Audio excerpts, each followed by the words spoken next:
ഇത്ര ഭീകരവാദികളാണല്ലോ ഈ RSS BJP അങ്ങനെ തന്നെ വിചാരിച്ചിരുന്ന ഒരു വ്യക്തിയാണ് ഞാൻ. അപ്പോൾ ഇതിന്റെ യാഥാർത്ഥ്യം സിനിമ ഇഷ്ടപ്പെട്ടു, നല്ലതാണ്. പക്ഷേ എന്താണെന്ന് വെച്ചാൽ പലതും നമ്മൾ കാണുമ്പോൾ മീൻസ് നമ്മളൊരു രാജ്യസ്നേഹിക ആയതുകൊണ്ടാവാം മേ ബി നമ്മളുടെ രാജ്യത്തിന് മീൻസ് ഇതിൽ പൊളിറ്റിക്സ് അല്ല കേട്ടോ. എനിക്ക് ക്രിസ്ത്യൻ, ഹിന്ദു, മുസ്ലിം അങ്ങനത്തെ ഒരു വേർതിരിവുള്ള ആളല്ല ഒന്നിലും. അത് സിനിമയിലോ എൻ്റെ ജീവിതത്തിലോ പേഴ്സണലോ എനിക്ക് അങ്ങനെ ഒന്നുമില്ല. എനിക്ക് എല്ലാ മനുഷ്യരും ഒന്നേ ഉള്ളൂ, ഒരൊറ്റ ശ്വാസമേ ഉള്ളൂ. ആണ് പെണ്ണെന്നോലുള്ള വ്യത്യാസം എൻ്റെ ജീവിതത്തിൽ ഞാൻ കാണാറില്ല.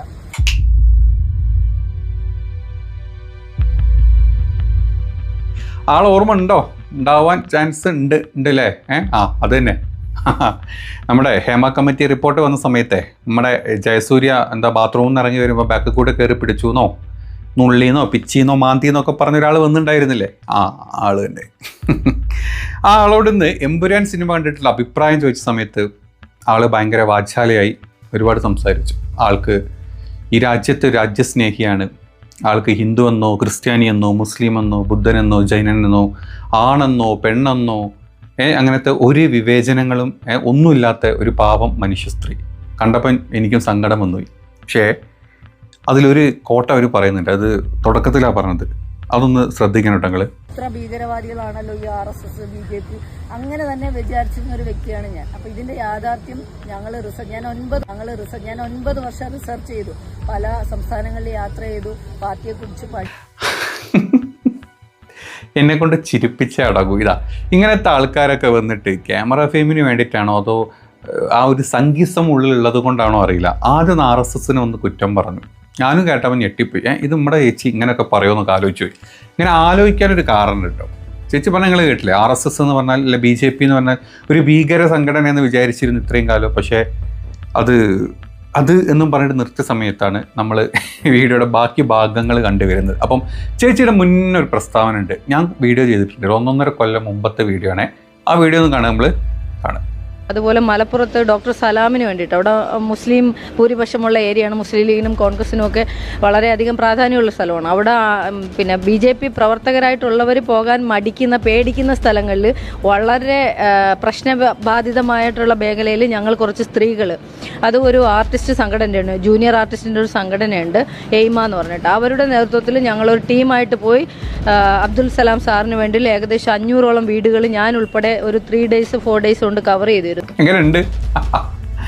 നമ്മുടെ ലോക്സഭാ തെരഞ്ഞെടുപ്പിൽ മലപ്പുറത്ത് ഒരു അബ്ദുൽ സലാം ഇല്ലേ BJPയുടെ സ്ഥാനാർത്ഥി മലപ്പുറത്ത്, അവിടെ അയാൾക്ക് വോട്ട് പിടിക്കാൻ പോയ ആളാണ് BJPക്ക് വേണ്ടിയിട്ട്. അന്ന് വോട്ട് പിടിക്കാൻ പോയതല്ല, അന്ന് മലപ്പുറം ആയതുകൊണ്ട് തന്നെ BJPക്ക് വേണ്ടി വോട്ട് പിടിക്കാൻ ആയതുകൊണ്ട് തന്നെ സ്ത്രീകൾ ഇറങ്ങിയ സമയത്ത് പേടിച്ച് വിറച്ചുകൊണ്ടാണോ അല്ലേ മുസ്ലിങ്ങളുടെ ഇടയിൽ കൂടെ വോട്ട് പിടിക്കാൻ പോയത്. ഇന്ന് ചേച്ചി ഇപ്പുറത്ത് വന്ന് പറയുന്നത് ചേച്ചിക്ക് അങ്ങനത്തെ ഒരു ചിന്തയില്ല. അന്ന് ചേച്ചി പറഞ്ഞത് എന്താ, മലപ്പുറത്തെ പെണ്ണുങ്ങളെ കയറി പിടിക്കാൻ നിൽക്കുന്ന മനുഷ്യന്മാരുണ്ടെന്നാ BJPക്ക് വേണ്ടി വോട്ട് പിടിക്കാൻ പോയിട്ട്. അങ്ങനെ ഉണ്ട്. ഇവരുടെയൊക്കെ ഉള്ളിൽ ഒരു ബേസിക് സംഗീതം ഉണ്ട്, ആ പരമ സംഗീതം. അത് ഏത് കാലം മുതലുള്ള നമുക്കറിയില്ല. നമുക്കെന്തായാലും കഴിഞ്ഞ 1.5 കൊല്ലം കൊണ്ടേ ഇവരെ അറിയുള്ളൂ. എന്താണെങ്കിലും അന്നത്തെ സംഗീതമാണ് അവർ അന്ന് പറഞ്ഞത്. നല്ല തീവ്രവാദം തന്നെ പറയണം, ഹിന്ദുത്വ തീവ്രവാദം. മലപ്പുറത്ത് എവിടെയെങ്കിലും നിങ്ങൾ കണ്ടിട്ടുണ്ടോ ഒരു പെണ്ണിനെ കയറി പിടിച്ചത്? BJP ആയി ഹിന്ദു ആയിട്ട് വോട്ട് വയ്ക്കാൻ വന്നേ, അല്ലെങ്കിൽ ഹിന്ദുക്കളെ മുസ്ലിങ്ങൾ കയറി പിടിച്ച് ഉപദ്രവിച്ചുണ്ടാക്കി എന്തെങ്കിലും എവിടെയെങ്കിലും ഉണ്ടോ? ഇല്ല. വെറുതെ മലപ്പുറത്തും 50% ഉള്ളൂടോ മുസ്ലിങ്ങളൊക്കെ, ബാക്കിയുള്ളൊരു ഹിന്ദുക്കളും ക്രിസ്ത്യാനികളൊക്കെ തന്നെ. വെറുതെ വന്ന് കുത്തിത്തിരിപ്പുണ്ടാക്കില്ലേ. അപ്പോൾ അന്ന് ആ ചേച്ചി പറഞ്ഞതാണ് നമ്മളിപ്പോൾ കേട്ടത്. ഇന്ന് ചേച്ചി ഇപ്പുറത്ത് വന്ന് പറഞ്ഞതാണ് നിങ്ങൾ കേട്ടത്. രാജ്യസ്നേഹിയാണ്, ഹിന്ദുവോ മുസ്ലിമോ ക്രിസ്ത്യനോ ഒന്നുമില്ല, RSSും BJP ഒരു ഭീകര സംഘടനയെന്നാണ് വിചാരിച്ചിരുന്നത് എന്നൊക്കെ പറഞ്ഞ് ചേച്ചിയുടെ ബാക്കി തള്ളല്. എന്തായാലും ബാക്കി വീഡിയോയുടെ ബാക്കി ഭാഗങ്ങളൊക്കെ കണ്ടുനോക്കാം നമുക്ക്. എപ്പോഴും സത്യം ചിലപ്പോൾ നിങ്ങൾക്ക് എപ്പോഴും വിഷ്വലൈസ് ചെയ്യാൻ പറ്റുമെന്ന് എനിക്കറിയത്തില്ല. പക്ഷേ മാധ്യമപ്രവർത്തകരായാലും മനുഷ്യരായാലും ആരായാലും ഒരു സത്യത്തോട് ചേർന്ന് നിൽക്കുന്ന കാര്യങ്ങൾ അങ്ങനെ പറയണം എന്നുള്ളൊരാഗ്രഹമുള്ള ഒരാളാണ്. അപ്പോൾ സ്വാഭാവികമായിട്ടും നമുക്കൊരു ചരിത്രം ഉണ്ടാകും. ഗോദ്ര സംഭവം പറയാതെ ഗുജറാത്ത് മനസ്സിലാവുക. ഒരാൾ ഒരു അടി കൊടുക്കുമ്പോഴാണ് തിരിച്ചൊരു അടി കൊടുത്തതിനൊരു റീസൺ, അതെന്ത് റീസണാണെന്ന് അങ്ങനെയല്ലേ സാധാരണഗതിയിൽ ചെയ്യാം. അപ്പോൾ ഒരു ഗോദ്ര കലാപത്തിന് ടൈറ്റിൽ റോളിൽ മാത്രം ചെറുതായിട്ട് ഓടിച്ചു പോകുന്നൊരു സാധനം ആർക്കും മനസ്സിലാവില്ല എന്താണ്. പ്രത്യേകിച്ച് യങ് ജനറേഷൻ ഉൾപ്പെടെയുള്ള ആളുകൾ മനസ്സിലാക്കിയിരിക്കുന്നതും അവരും പല ഇതിലാണ്. ഇപ്പോൾ ഒരു 10-18 വയസ്സായ കുട്ടി, അവൻ കാണുന്ന വിഷ്വൽ, അവൻ അറിയുന്ന കാര്യങ്ങളിൽ അവന് ഭയങ്കര സംശയങ്ങളാണ് കുട്ടികൾക്ക്. അയ്യോ ഗുജറാത്തിൽ ഇത്രയും സംഭവങ്ങൾ നടന്നത്, എങ്ങനെ സംഭവിച്ചു, എന്താണ് കുഞ്ഞതിന്റെ ബാക്കിലുള്ള ഹിസ്റ്ററി ചിലപ്പോൾ പഠിക്കുന്നുണ്ടാവില്ല. നായിക്കില്ല നരിക്കില്ല എന്ന് പറഞ്ഞ പോലെയാണ്. ഒരു ബോധമില്ല. കണ്ടില്ലേ, ഒരു സാമാന്യ വിവരം കെട്ട സംഖ്യയുടെ ബോധമാണ്. ഗോദ്ര സംഭവം ഉള്ളത് കൊണ്ട് ഒരു അടിക്ക് തിരിച്ചടി കൊടുത്തു, അത്രയേ ഉള്ളൂ. ഗോദ്ര സംഭവം എന്താണെന്ന് ഇതുവരെ തീരുമാനമായിട്ടില്ല. അതിനുള്ളൊരു പിടുത്തം ഇതുവരെ കിട്ടിയിട്ടുമില്ല.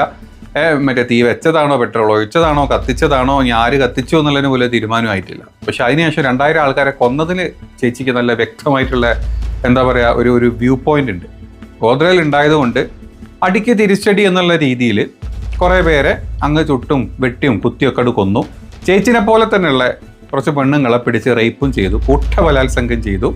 ഞാൻ കഴിഞ്ഞ വീഡിയോ പറഞ്ഞ പോലെ 5 മാസം ഗർഭിണിയായിട്ടുള്ള ഒരു സ്ത്രീ, ഒരു പെണ്ണ്, നമുക്കറിയാം, പേരും കാര്യങ്ങളൊക്കെ നമ്മൾ പല വീഡിയോയിലും പറഞ്ഞിട്ടുണ്ട്. അപ്പം അവരെ പിടിച്ച് 11 പേര് ബലാത്സംഗം ചെയ്തു.